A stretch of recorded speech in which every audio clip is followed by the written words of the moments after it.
Sino ang composer ng Lupang Hinirang, ang pambansang awit ng Pilipinas? Jose. Wait lang. Jose Marichan.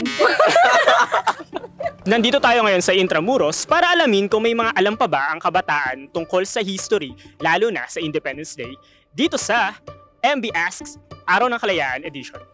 Sa taong ito, ilang taon na pinagdiriwang ng mga Pilipino ang Araw ng Kalayaan.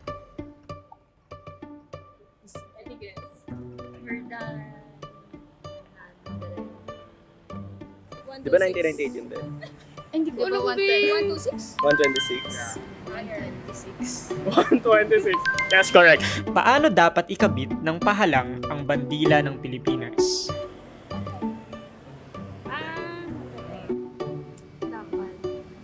Dapat ito.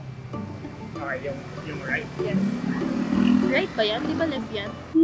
Ito, nasa left. Nasa left. Ay, ito. Nasa right. Then, Yung right. kanan. Kanan. Right. So, Right. Kanan na lang. Kanan. kanan. So, yung tamang sagot is tama. Right. Kasi in times of peace, red is right. Sinong Pilipino general ang nagtanggol at nagprotekta sa Tirad Pass upang mahadlangan ang pagtugis ng mga Amerikano kay Pangulong Aguinaldo? Si Goyo, be. Ang hint ay boy general. Si Goyo. Gregorio del Pilar! Okay. Gregorio del Pilar. Be! Si Goyo, be! Saan naganap ang unang pagtaas at pagwagayway ng bandila ng Pilipinas? Kawit. Awit Cavite. Sino ang composer ng Lupang Hinirang, ang pambansang awit ng Pilipinas? Juan Felipe. Sino? Sino dun? Jose.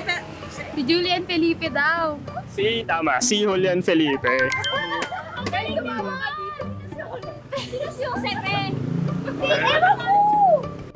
Ano ang ibig sabihin ng KKK? Kataas-taasan, kagalang-galangan, katipunan, ng bayan. Nak ng anak ng bayan.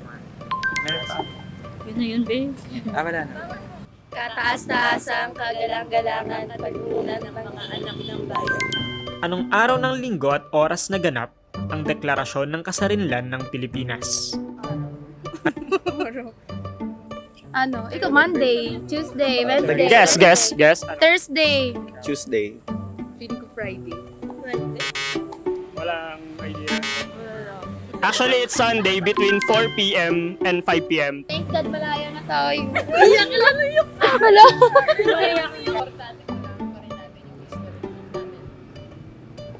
Your Honor, di po namin Hindi, very important po siguro na kino-commemorate lagi natin yung history kasi yun yung nag-shape sa atin as a Filipino. So dapat every now and then dapat sincelebrate natin kung ano yung dahilan kung bakit tayo naging Pilipino.